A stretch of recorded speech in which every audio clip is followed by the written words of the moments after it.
찬양으로 마음을 여는 시간을 갖겠습니다. 오늘은 찬송가 183장과 412장 찬양하시겠습니다.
찬양하시겠습니다.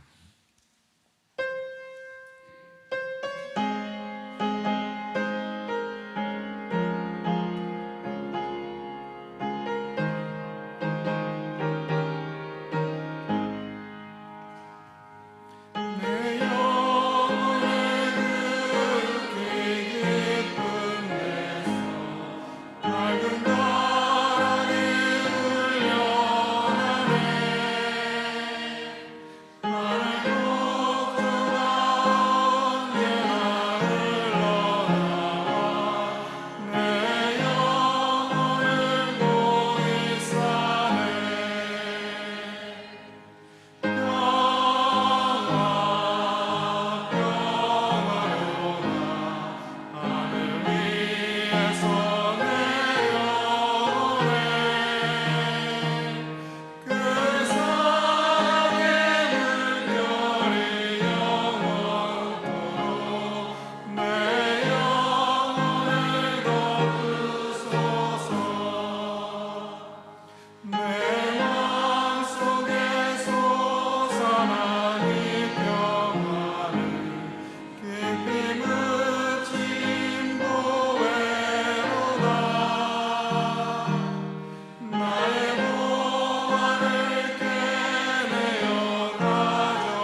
오늘은 5월 넷째 주 성령 강림주일로 위대하시고 존귀하시며 거룩하신 아버지 하나님께 다 같이 예배를 드리도록 하겠습니다.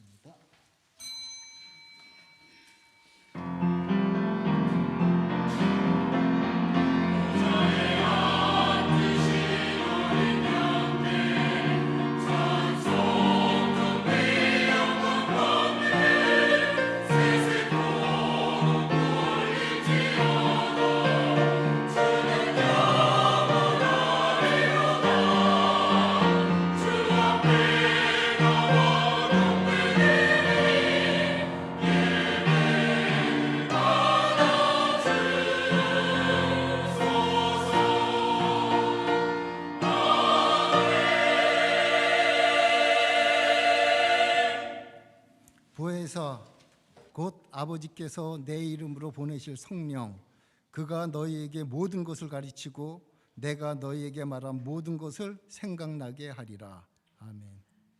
우리에게 보혜사 성령님을 보내주신 참 좋으신 사랑의 하나님 아버지, 오늘 성령 강림 주일을 맞이하여 주님의 전에 나와 주님을 찬양하고 경배하며 예배하게 하심을 감사드립니다.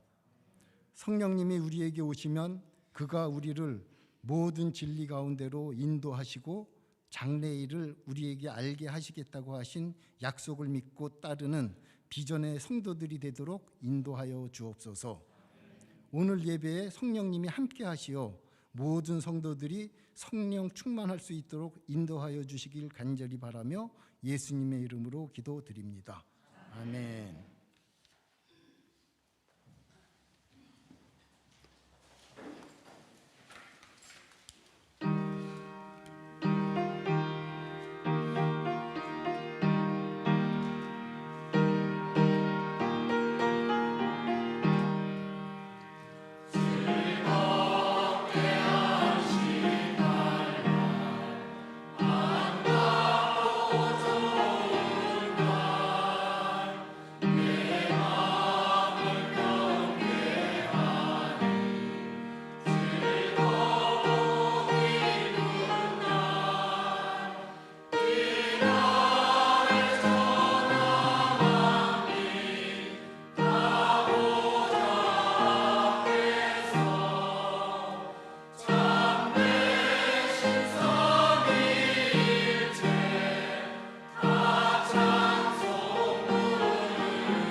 새 사도신경으로 신앙 고백 드리겠습니다. 나는 전능하신 아버지 하나님 천지의 창조주를 믿습니다. 나는 그의 유일하신 아들 우리 주 예수 그리스도를 믿습니다. 그는 성령으로 잉태되어 동정녀 마리아에게서 나시고 본디오 빌라도에게 고난을 받아 십자가에 못 박혀 죽으시고 장사된 지 사흘 만에 죽은 자 가운데서 다시 살아나셨으며 하늘에 오르시어 전능하신 아버지 하나님 우편에 앉아 계시다가 거기로부터 살아있는 자와 죽은 자를 심판하러 오십니다. 나는 성령을 믿으며 거룩한 공교회와 성도의 교제와 죄를 용서받는 것과 몸의 부활과 영생을 믿습니다. 아멘. 교독문 95번 교독하겠습니다. 내가 사람의 방언과 천사의 말을 할지라도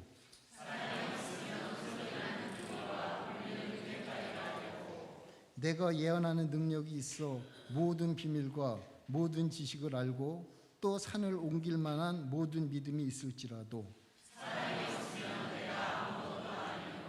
내가 내게 있는 모든 것으로 구제하고 또 내 몸을 불사르게 내줄지라도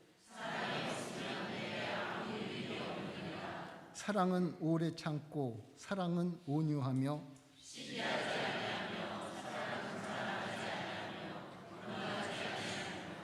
무례히 행치 아니하며 자기의 유익을 구하지 아니하며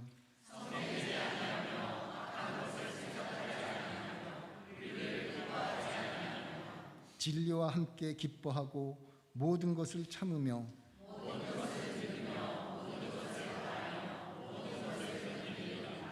사랑은 언제까지나 떨어지지 아니하되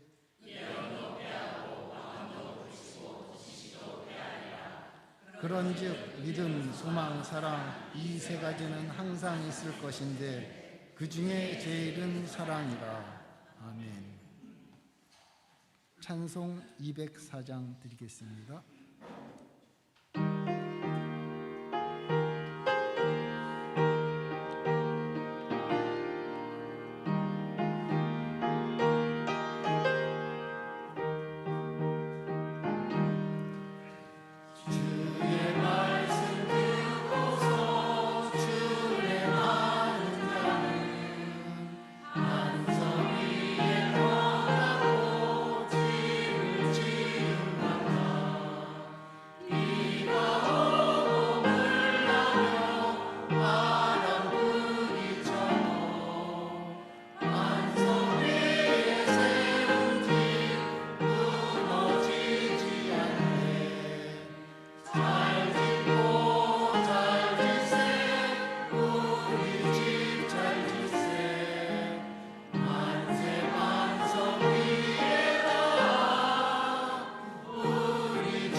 살아계신 주님, 오늘도 저희를 예배 자리로 불러주셔서 감사합니다.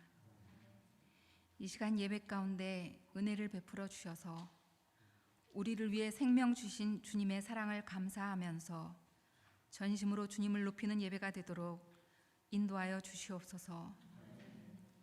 우리의 영혼이 새로워지며 주님이 주시는 위로와 기쁨과 참 소망으로 충만해지는 시간 되게 하옵소서. 하나님의 뜻을 구하며 살고 말씀에 순종하는 삶을 살아가며 하나님을 더욱 사랑하고 우리에게 보내주신 사람들을 사랑하고 섬기는 삶을 살아가도록 성령님 이 시간 우리의 예배 가운데 오셔서 지혜와 사랑의 영을 부어 주옵소서. 우리 교회의 모든 가정 가운데 지식과 주님을 경외하는 영을 부으사 주님을 경외하는 것을 즐거움으로 삼는 가정 되게 하옵소서.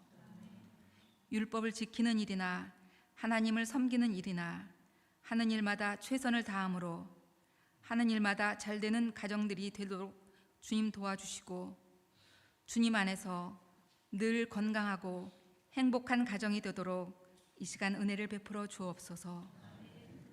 점점 악해져 가는 세상 속에 코로나 문제까지 더해져 고통받는 인도와 모든 나라들에게 자비를 베풀어 주시옵소서. 모든 의료진들을 지켜주시고 리더들에게 선한 마음과 지혜를 주셔서 일상이 회복되도록 도와주시옵소서. 인간의 힘이 무력해진 상황 속에서 헛된 우상을 버리고 참 신이신 하나님을 발견하며 영혼들이 주님께 돌아오는 역사가 일어나기를 간절히 기도드립니다. 살아계신 주님, 주님의 몸된 교회를 섬기는 많은 부서가 있습니다. 장로님들과 또 리더들과 교사들을 늘 성령으로 충만하게 도와주시고 기쁨과 감사함으로 또 주님이 주시는 능력으로 맡겨진 사명을 잘 감당하도록 도와주시옵소서. 이들의 사랑의 수고가 모든 성도들을 격려하며 하나님의 사람으로 세우고 하나님이 기뻐하시는 모습으로 교회를 세우는 귀한 헌신이 되게 하옵소서. 쇼벅 원주민 어린이 선교의 문을 다시 열어주셔서 하나님의 사랑을 그 땅에 전하며 영혼들을 주님께 인도하는데 우리 모든 성도들이 다시 쓰임받게 되기를 간절히 기도합니다. 오늘도 말씀을 전하시는 목사님을 주님의 능력으로 붙들어 주시고 하나님의 마음과 뜻이 잘 전달되도록 도와주시고 우리 모두 순종을 결단하며 말씀을 듣는 시간이 되도록 도와주시옵소서. 오늘도 드려지는 예배가 주님께 기쁨이 되는 예배로 드려지기를 간절히 원하면서 이 모든 말씀 우리 삶의 이유가 되시는 예수님의 이름으로 기도드립니다.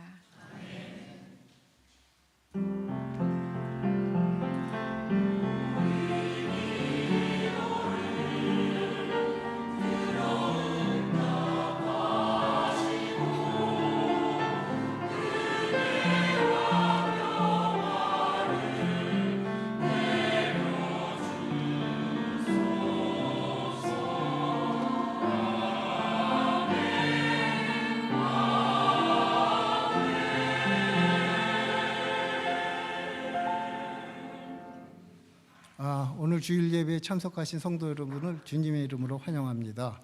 아침 저녁으로 많이 이제 날씨들이 쌀쌀해졌어요. 특히 이제 건강 조심하시고요. 옆에 분들과 아까 하나님께서 우리에게 주신 말씀대로 부에서 성령님을 우리에게 보내주셨거든요. 그러니까 우리 옆에 분들하고 같이 오늘 뿐만이 아니라 항상 삶 속에서 성령 충만하기를 바라는 마음으로 성령 충만합시다 하는 인사를 했으면 좋겠습니다. 성령 충만한 삶을 사는 저희 성도들이 됐으면 감사하겠습니다. 골드코스트 한인교회 연합회에서 인도의 의료 위기 사태를 돕고자 성도들의 기도와 모금을 추진하고 있습니다.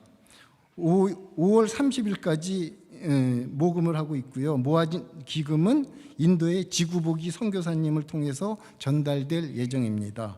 지원자분들께서는 교회 구자로 헌금을 할 때 디스크립션 9번을 기입하시면은 인도 선교 헌금으로 사용되겠습니다. 그리고 6월 첫 수요일 저녁 7시에 예수님의 가르침이라는 주제로 제자반 10과정을 시작합니다. 참여를 원하시는 성도들께서는 담임 목사님께 말씀드리길 바라겠습니다. 그리고 두 가지 협조 사항이 있는데요. 첫 번째는 일부 예배가 끝나고 2부 예배가 시작되기 전에 학생부와 아동부 프로그램이 있습니다. 그래서 보통 저희들이 그 로비에서 이렇게 같이 교제를 나누는데요. 라운지보다는 뒷마당 이제 식탁이 준비되어 있으니까요. 뒷마당 식탁에서 커피와 함께 교제를 하는 시간을 가졌으면 좋겠고요. 두 번째는 현관에서 이렇게 저희들이 교회 문을 물고 나갈 때 바로 앞에 거기에 주차를 하지 않았으면 이렇게 하는 그런 광고입니다.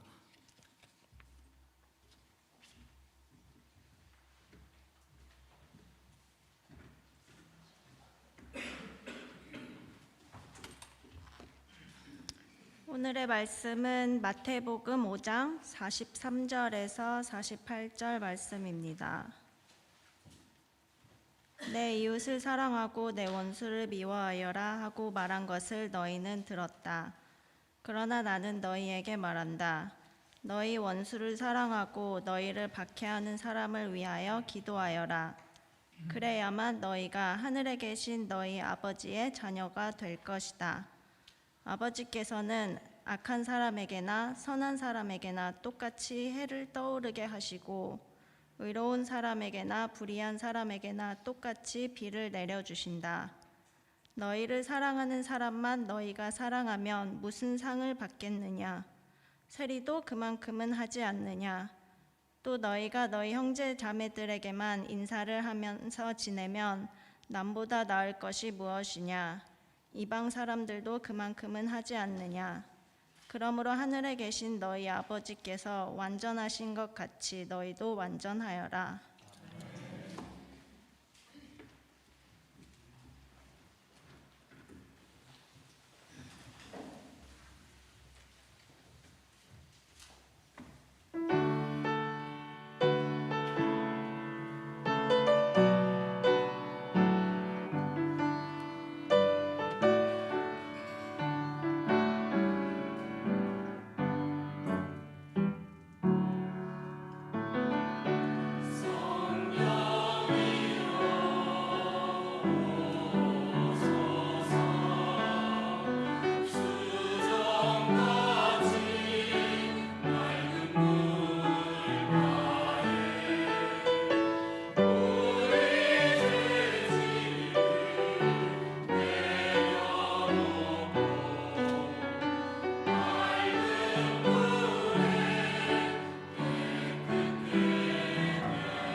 한 주간 평안하셨습니까?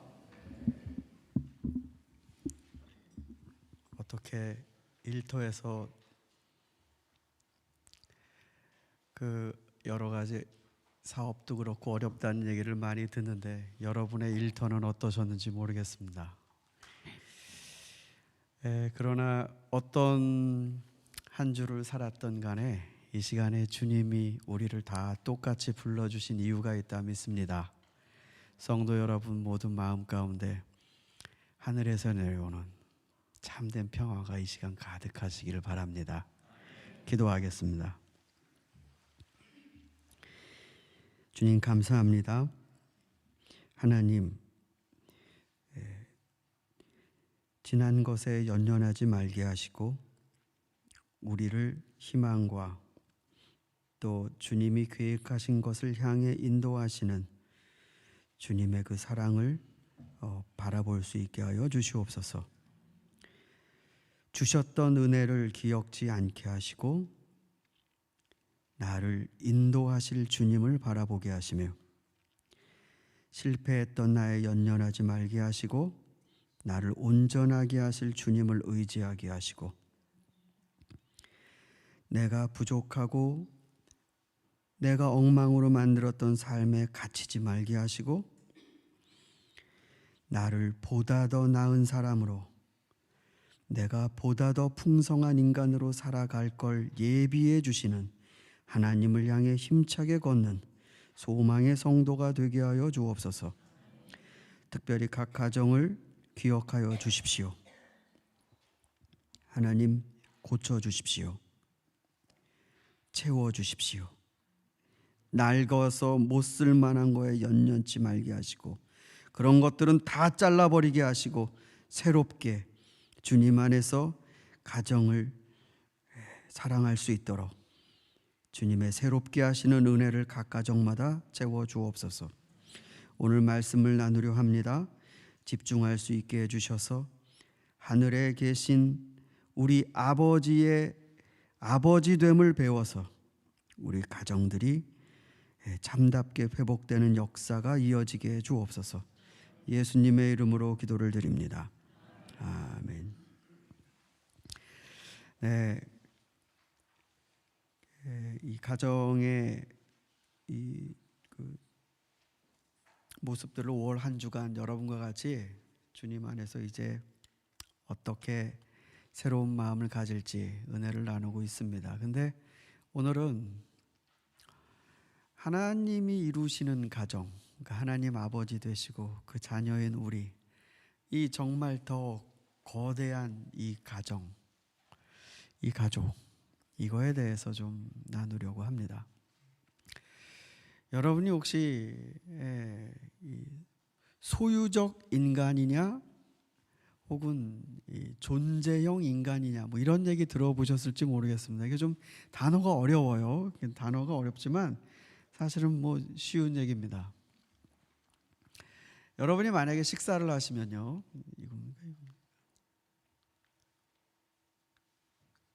넘어갑니까? 네. 여러분이 만약에 식사를 하실 때, 나는 오늘 한 끼 얼마짜리 먹었다. 그런 레스토랑 아무나 못 간다. 난 누구랑 먹었다 오늘. 대단한 사람이랑. 식사를 하시더라도 이런 쪽에 여러분이 밥 먹는 거에 의미를 두시는 경향이 있다면 여러분은 소유형 식사를 하시는 겁니다. 근데 뭐 남들 봤을 때 특별한 반찬이 아닌데도 정말 맛있게 먹었다. 마음 편하게 먹었다. 정말 이게 그렇게 해서 식사를 통해서 내가 정말 행복하고 즐거웠다라는 의미를 가지시면 여러분은 존재형 식사를 하시는 겁니다. 꼭 이렇게까지 뭐 소유적 식사, 존재형 식사 가릴 필요는 없지만 일단 이해를 돕고자 하는 말씀입니다. 공부의 경우도 마찬가지입니다. 뭐 꼭 학생들만 공부하는 게 아니고 우리들도 공부하죠. 그런데 이게 몇 점을 맞았나 이거에 의미와 관심을 두면 이건 소유형 공부입니다. 혹은 그래 빨리 자격증을 따야 되는데 그래서 시간 빨리 보내야 되고 시험 빨리 쳐야 되고 그래서 자격증을 목표로 하는 공부라고 할 땐 이건 소유형입니다. 근데 존재형 공부는 내가 뭐 틀렸는지를 궁금해하는 사람입니다. 그리고 나는 오늘 뭘 배웠다에 관심을 둡니다. 그래서 이 사람은 공부를 통해 내가 무슨 일을 할 수 있게 된다라는 거에 관심을 갖습니다. 뭘 배웠다. 그러니 난 뭘 할 수 있다. 여러분, 너무 진짜 아이러니합니다만 우수한 학력을 갖는 사람 중에 실제 현장에서 뭐 할 줄 모르는 사람이 굉장히 많답니다. 실제 필드에 들어가는데 할 줄 아는 게 없어요. 자격증도 나왔고 졸업장도 있는데. 그러니까 어찌 보면 이거는 개인의 문제가 아니라 그 사회학자 그 에릭 프롬이 말한 것처럼 이건 어쩌면 우리 사회가 소유형 공부를 시켰기 때문인지도 모릅니다. 뭐 저 지방의 새마을 금고 그 직원을 뽑는데도 토익 점수를 요구하는 거예요. 고득점을 맞아야 된다는 거죠.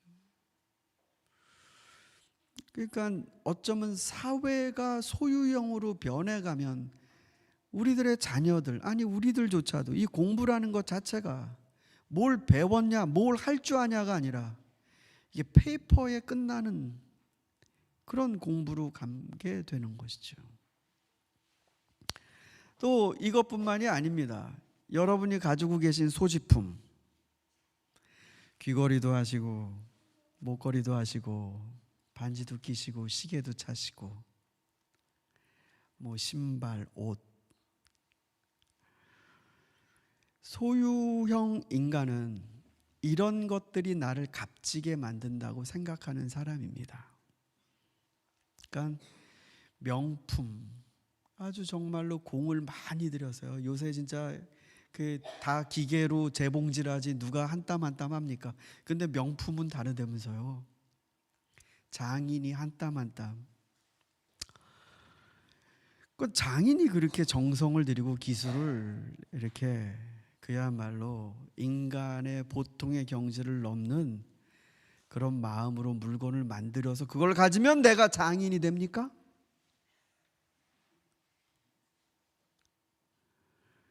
그 장인이 만든 걸 가지면 내가 그만큼 그 장인과 어떻게 됩니까?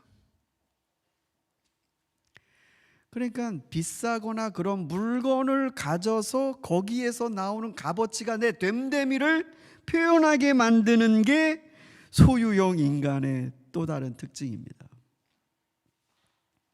근데 존재형 인간은 안 그래요.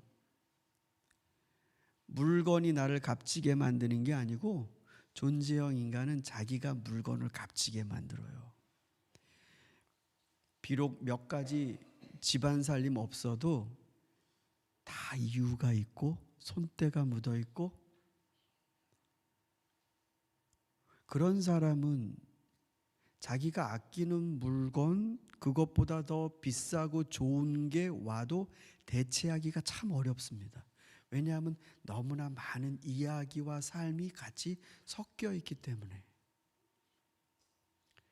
그래서 우리는요, 사실은 물건들, 우리에게 소장될 수 있는 물건들에 대한 스토리를 잊어버렸어요. 소유하는 것만이 의미지 물건과 나 사이의 이야기라는 차원을 잊어버렸습니다. 그러니까 얼마든지 더 좋고 새 것이 리플레이스를 하는 세상에 살고 있어요. 이것도 역시 구조적으로 소유형 소비가 가능하게 한 사회적 테두리의 이 에콜로지에서 기인한 겁니다. 그래서 물건이라는 것에 대해서 내가 그 물건에 쏟을 수 있는 정성과 사랑의 차원이 없는 상태의 소비를 하는 그런 식의 문화가 형성됩니다. 제 관심은 이런 소유형이냐 존재형이냐라는 요 구분이 신앙생활에도 그대로 이어지는 겁니다. 소유형 신자들이 있어요. 소유형 신자들은 하나님이 나에게 주실 수 있는 아이템에 되게 민감합니다. 마치 예수님이 요한복음 5장 말씀 보면 오병이어 사건, 병자를 고쳐주시는 사건, 그 다음에 구름대처럼 사람들이 모여들지 않습니까? 그때 예수님은 당신께 모여드는 그 사람들을 한마디로 소유형 군중으로 보십니다. 너희가 배불리 먹었고 병이 나았기 때문에 나를 쫓는다. 그러며 피하셨어요.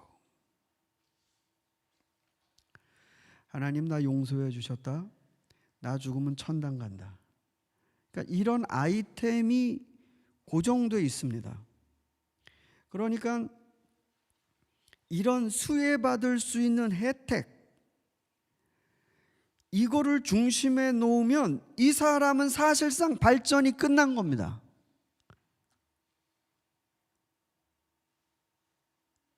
하나님께서 주시는 것 외에 자기가 인생에서 이 땅에서 구원을 받고 얻은 생명으로 뭐 할 게 없어요. 그러나 존재형 신앙생활을 하는 사람은 하나님이 뭘 주실 수 있는가, 혹은 나 하나님께 뭣도 받아봤다, 이런 거가 이 신앙에 축적되지 않고요. 이런 분들은 하나님을 닮거나 하나님이 하시는 것에 민감하게 관찰을 하는 사람입니다. 그래서 하나님을 배우거나 닮으려는 관심을 갖는 겁니다. 하나님이 뭐까지 나한테 주셨다라는 거가 아니고, 하나님은 이런 마음과 이런 생각과 이런 은혜를 베푸시는데 나도 그렇게 해봤으면 이라는 관심을 가져야 그게 존재형 신앙생활입니다. 그런데 소유형 있고 존재형 있으니까 여러분 입맛대로 좋은 거 골라서 신앙생활 하십시오. 누군가가 여러분에게 이런 식으로 말한다면 그 사람을 피하세요. 그 사람은 좋은 마케팅을 갖고 있는 전략가인지는 모르겠지만 성경이 말하고 있는 방향을 모르는 사람입니다. 사도 바울이 이런 말을 했습니다. 로마서에서요. 네. 제가 한번 읽어보죠. 하나님께서는 미리 아신 사람들을 택하셔서 자기 아들의 형상과 같은 모습이 되도록, 자기 아들의 형상과 같은 모습이 되도록 미리 정하셨으니 이것은 그 아들이 많은 형제 가운데서 맏아들이 되게 하시려는 것입니다. 나는 천국 가도록 택함 받았다. 할렐루야지요. 뭐 그렇게 틀린 말도 아닌 것 같은데요. 근데 이걸 빼먹으면 안 돼요. 미리 정하시고 택하셨지요? 천국 들여보내주려고? 그렇게 얘기 안 해요. 그 아들을 닮게 하려고 선택했대요.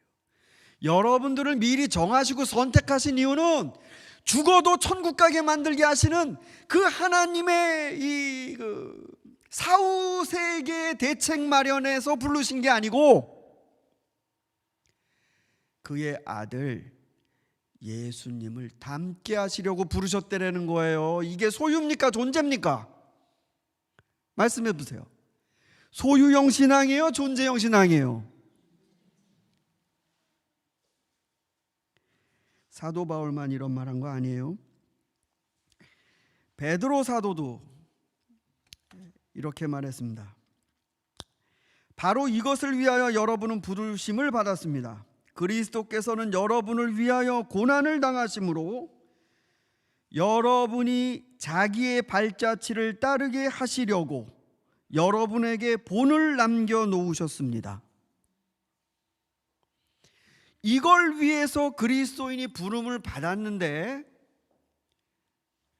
붕 점프해갖고 저기 가시밭 먼지 하나 묻지 않는 천국으로 순간이동시키시는 게 아니고 예수 그리스도의 발자취를 따라 그 본을 쫓게 하시려고 여러분 부르셨대요. 그 본을 쫓게 하시려고. 초대교회 사도들도 성도들에게 이렇게 가르쳤어요. 너희는 무슨 혜택을 받는다. 그러니 예수님 믿어라. 어쩌면 처음은 다 그런 식으로 시작될 수 있습니다. 우리 인간이 다 그러니까. 뭐 주셨다, 뭐 받았다, 뭐나 해결받았다. 근데 거기에서 깃발 꽂고 그 신앙으로 그대로 가면요, 이거 예수님이 가신데 거기 안 나와요. 우리는 그분을 닮도록 나를 부르셨구나.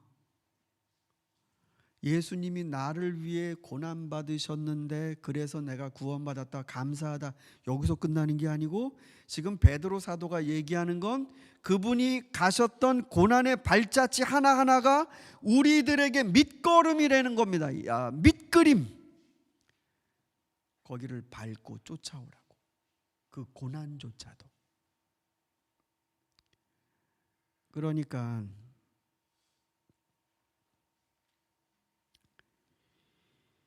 오늘 여러분이 좀 정리를 하셔야 됩니다.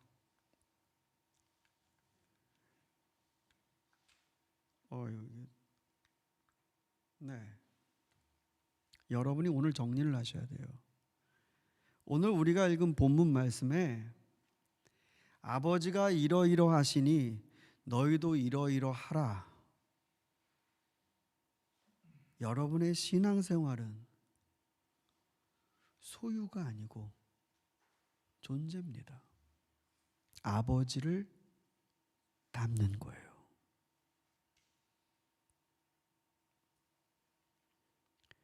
못된 아들은 아버지 돌아가시면서 상속을 해주면 돈 받는 것밖에 기억 안 하죠. 근데 성경 말씀에 하나님의 자녀는 곧 상속자니라라는 말이 되게 많이 나옵니다. 이게 무슨 뜻이냐면요, 사실은 기업을 이어받을 사람이란 뜻이에요. 기업을. 그러면 하나님의 자녀는 아버지가 하셨던 일을 그대로 이어서 해야 된다는 게 상속자라는 뜻이에요.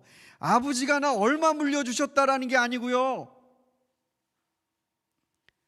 아버지가 어떻게 일구어 놓으신 건데, 아버지가 거기다 어떤 희생을 쏟으셨는데, 그걸 보고 자라서 아버지가 그걸 물려주실 땐 이제 내 차례가 되었구나. 이제 내가 아버지가 하시던 일을 내가 맡아야 하는구나. 이게 그러니까 상속의 문제에서도 하다못해 존재형 상속이 있고 소유형 상속이 있어요. 그저 얼마 물려주시는지 그것만. 그러니까 인격적 아버지와 아무런 관계가 없는 그런 상속, 그거 아버지 마음에 대못 박는 일 같지 않으세요? 고작 내가 돈 몇 푼 물려주는 거에 얘가 이렇게 좋아하고 그게 전부인 줄 아는 그런 자식으로 키웠단 말인가.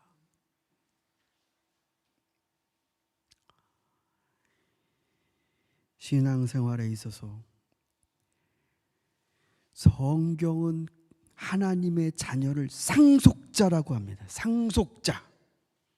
그건 아버지 마음을 알고 아버지의 판단을 알고 아버지가 무슨 일 하시려는지 그 안에 그 비즈니스의 포션이 들어가 있는 거예요. 그리스도인들이 많이 늘어난다는 건 이 세상에서요, 하나님 일할 줄 아는 자가 많이 늘어난다는 뜻입니다. 예. 여러분 안에 이 신앙의 노선이 확실히 정리가 되셔야 합니다. 난 여지껏 어떤 방식으로 신앙생활을 하셨나? 이제 예수님이 말씀하시는 이걸 중심으로 여러분 새롭게 방향을 잡으셔야 됩니다. 오늘 말씀에 아버지가 완전하신 것 같이 너희도 완전하라. 이게 완전이라는 단어가 좀 부담스러웠는지 개역개정 번역자는 이걸 온전함이라고 번역했습니다. 온전하심. 저도 그게 좀 맞는 것 같습니다. 온전하다. 여기에서 말하는 온전하심이라는 게, 그러니까 자식이면 이걸 닮아야 되는 거예요. 네? 하나님이 뭘 하셨기에 예수님이 하나님은 이렇게 온전하시다라고 표현했는가? 우리 읽은 본문에 따르면 이렇게 됩니다. 너희를 박해하는 사람을 위해 기도해라. 나에게 잘해주는 사람을 위해 기도하고 박해하는 자, 나 미워하는 사람에게는 하나님 저놈의 자식을 어떻게 좀 해주십시오. 그러지 않습니다. 그 아버지는 미워하는 자들, 대적하는 자들, 그들을 제거의 대상으로 생각지 않으시는 분이 우리 아버지십니다. 이거 닮아야 돼요. 이거를 미워하는 사람을 위해 기도하라. 여러분을 죽이려 하는 자, 싹이 안 나도록 여러분을 자라지 못하게 하려는 사람을 위해 기도하라. 그래야 너희가 하나님의 자녀가 될 것이다. 예수님은 이게 확고부동합니다. 이런 하나님 아버지를 닮아야 자식이라는 거예요. 주기도문 할 때 우리가 늘 그러잖아요. 하늘에 계신 우리 아버지. 그거 아무나 하는 기도 아닙니다. 자식들이 하는 기도예요. 이게 지금 5장 마지막에 나오는 말씀인데 주님이 가르쳐 주시는 기도가 6장 기도 부분에 나와요. 그러니까 이어진다고요. 이게 이래야 하나님 자식이 되리라 라고 하면서 그 자식들이 드리는 기도가 하늘에 계신 우리 아버지예요. 여러분을 미워하는 자를 향해 기도할 줄 모르면서 주기도문을 함부로 외쳐는 안 됩니다.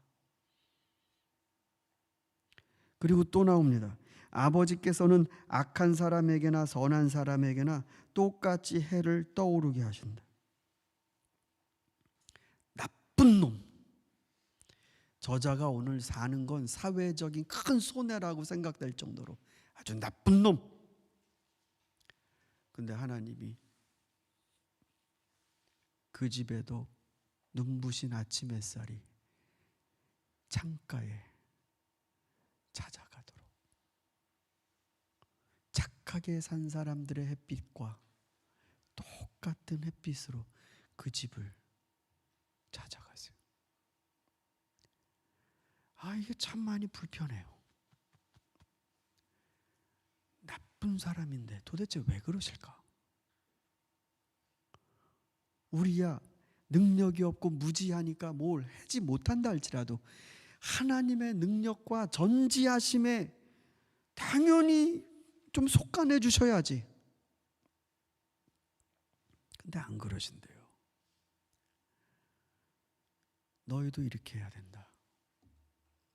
너희도 나쁜 사람, 저 사람 없었으면 더 나았을 텐데 라는 사람, 그 사람에게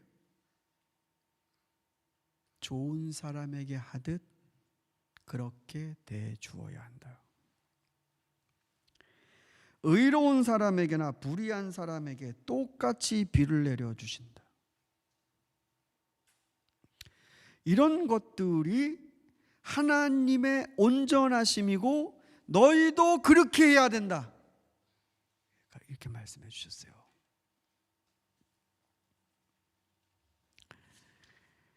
근데 우리는 이게 참 마음이 힘들죠.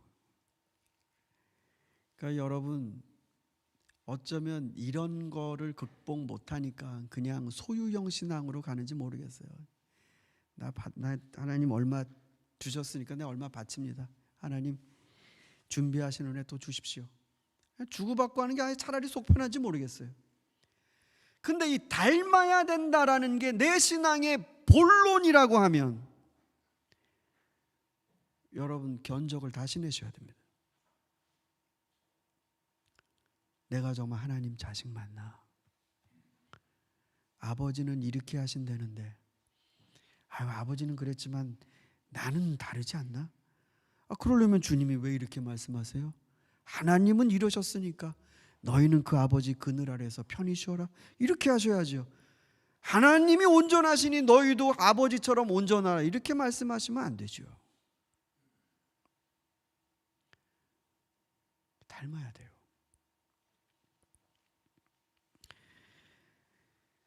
마태복음 20장을 보면 예수님이 천국에 관해서 설교하시면서 비유를 드시는 그 포도원 주인의 비유가 등장합니다. 아침 일찍 인력시장에 가고 포도원 일할 사람을 추려서 포도원으로 데리고 갑니다. 이 주인은 성실해요. 다른 사람 보내지 않고 본인이 직접 나와서 일을 착실하게 할 만한 사람들 딱 뽑아갖고 딱 갑니다. 보통의 비즈니스맨이라면 마치 우리가 식료품 가게에서 좋은 사과를 고르듯이 버릴 거 버리고 요 놈이 괜찮겠다. 그렇게 해서 알짜만 실한 거 딱 해갖고 내 포도원에 딱 가서 오늘도 내가 다른 포도원보다 나은 조건에서 시작한다. 이게 다 부지런함의 특징이지. 그러면서 그런 마음을 가지고 일을 성실히 하는 주인이 아니에요. 이 주인은 그러고 나서 9시에 거기 인력시장을 또 나가봤답니다. 일하는 사람들이 모자라서요? 아니에요. 갔더니 아침 일찍 일터 못 잡고 나머지 사람들이 거기 빈둥거리고 있어요. 실업자지요.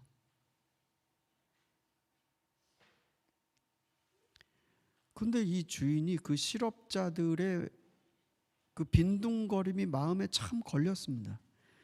그래서 자네들, 오늘 자네들 가정에 벌어서 갖고 가야 될 게 있지 않나? 일단 늦었지만 내 포도원에 가서 일하게. 내 일거리 줄 테니까. 갑니다. 12시에도 또 와요. 거기에도 또 선택받지 못한 자가 있어요. 더 비참한 사람이죠. 갑니다. 3시에 또 갔대요. 그때도 일자리 못 구하고 있는 사람들 또 들여보내줍니다. 마감 시간 5시에도 가갖고 자네 여기서 뭐 하고 있나? 1시간이라도 가서 우리 포도원에 가서 일하게. 근데 적당한 임금을 주겠네. 그리고 나서 계산을 한다고 하죠. 원래 풀타임으로 하루 종일 일한 사람이 한 데나리온 받는데 그 아침 9시, 12시, 3시, 5시 각각 일한 시간대가 다르지만 이 5종류의 인부들에게 다 하루 임금씩을 다 줬대요.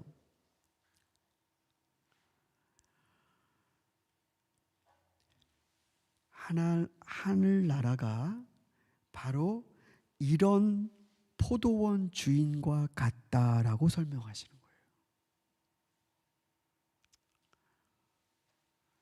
여러분은 어떠십니까? 여러분 아침부터 가셔서 일하셨는데 몸이 어디가 아프든 일의 경험이 없던 도큐먼트가 안 돼갖고 비자 상태가 안 되건 그렇게 제대로 일터에 못 가는 사람들이 반나절이라도 와서 일하고 그 주인이 후덕하게 오늘 하루치 줬다고 하면 여러분 마음이 기쁘세요?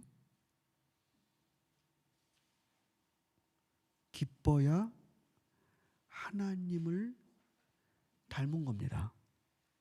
하나님은 그런 사람이 자기의 의미를 가지고 가족에게 부양할 수 있는 그러한 이 축복을 받고 가기를 원하시는 거예요. 악인이 싸그리 없어지기를 바라시는 게 아니라 그 악인이 새로운 기회에 변화되기를 바라시는 거예요.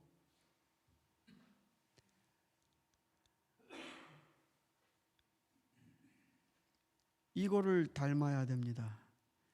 나보다 훨씬 더 못한 사람이 똑같은 대접을 받는다. 하나님이 똑같이 은혜 주셨다. 그게 비로소 내 마음 안에 편해져야 내가 하나님 좀 닮은 겁니다. 하나님 그런 분이시니까요.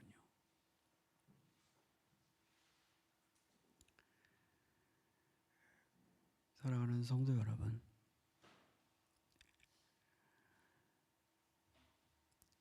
교회의 신앙생활엔 은퇴 정년이 있죠.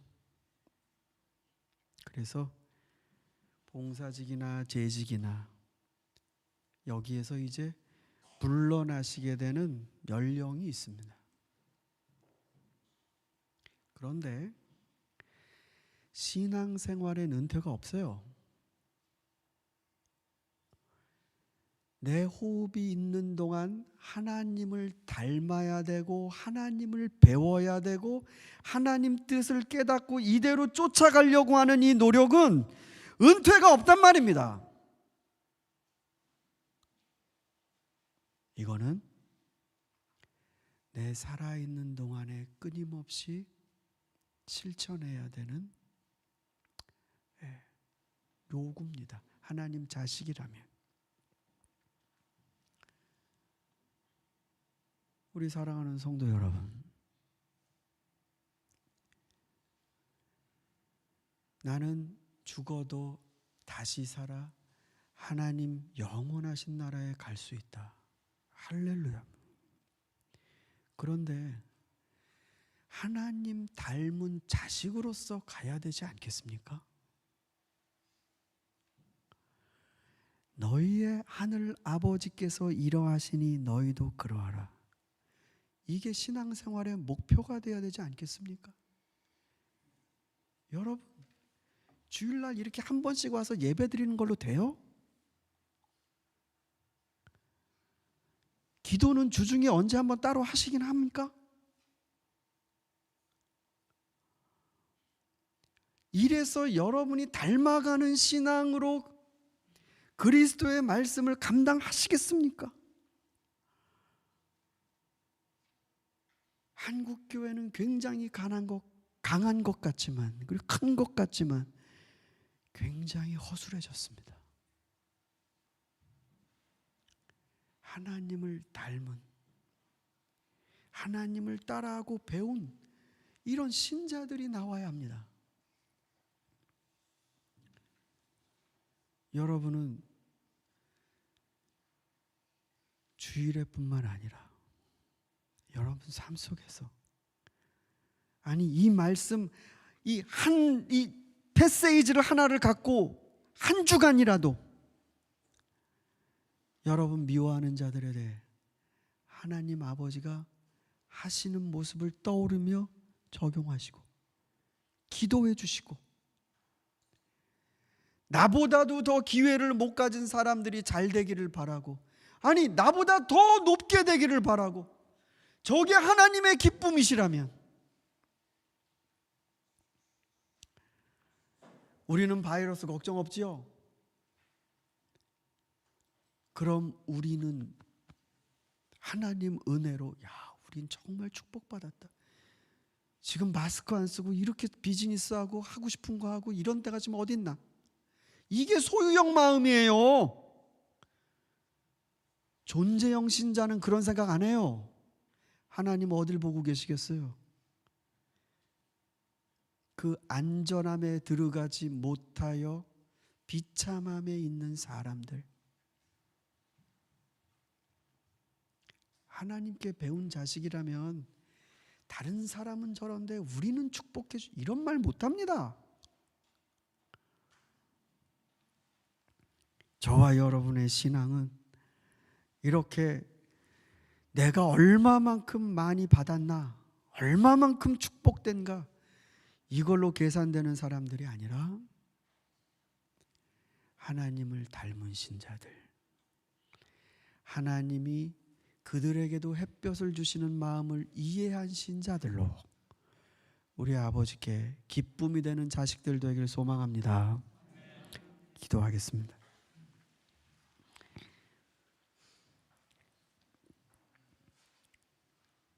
하나님이 그렇게 많이 주셨는데, 하나님께로부터 그렇게 많이 받았다고들 간증도 하고 찬양도 하는데, 하나님처럼은 못 해보는 자들, 하나님처럼은 주지 못하는 자들, 하나님처럼 불의한 자에게도 기회를 주려는 마음을 못 갖는 자들, 그런 신앙이 바로 저희들이오니 하나님 불쌍히 여겨주시고 아버지를 배우고 닮는 새로운 신앙의 열심으로 하나님 우리들이 성장하게 하여 주옵소서. 박해하는 사람을 위해 기도하게 하시고 악한 자에게 선한 자에게 똑같은 해를 떠오르게 하시는 하나님의 마음을 따라 세상의 불의한 자가 망하기를 바라지 않으며 그들이 하나님의 귀한 축복의 자녀가 되기를 바라는 마음으로 이 악을 견뎌내게 해 주옵소서. 예수님의 이름으로 기도를 드립니다. 아멘.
여기 주님께 바치는 귀한 마음과 손길이 있습니다.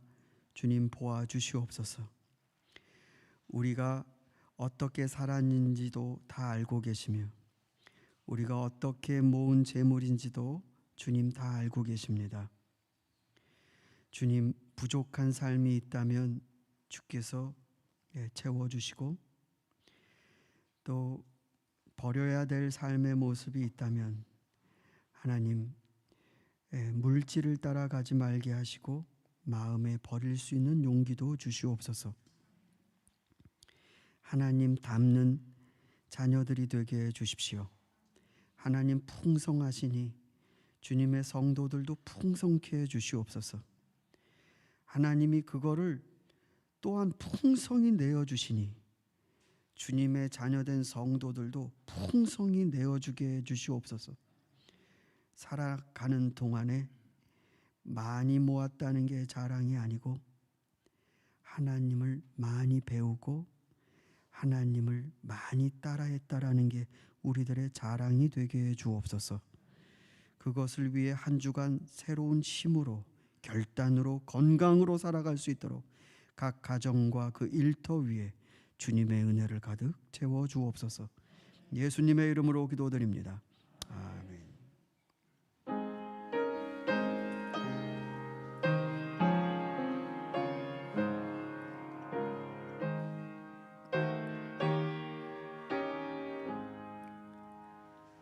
성전을 떠나가기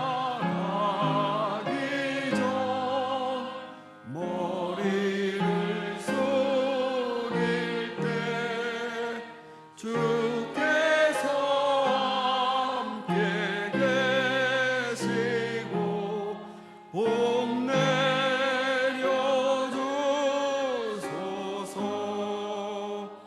집으로 돌아가는 길 주도 행하시고 내 모든 언행 심사를 다 지켜주소서. 거룩한 날이 다가고 저녁이 되도록 주님 맘에 빛 되사 늘 계시옵소서.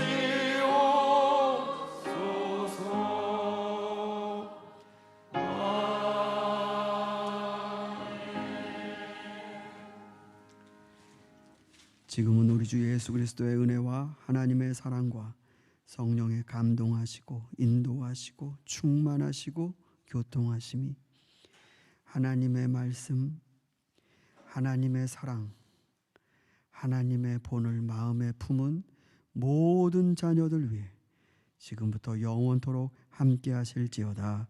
아멘.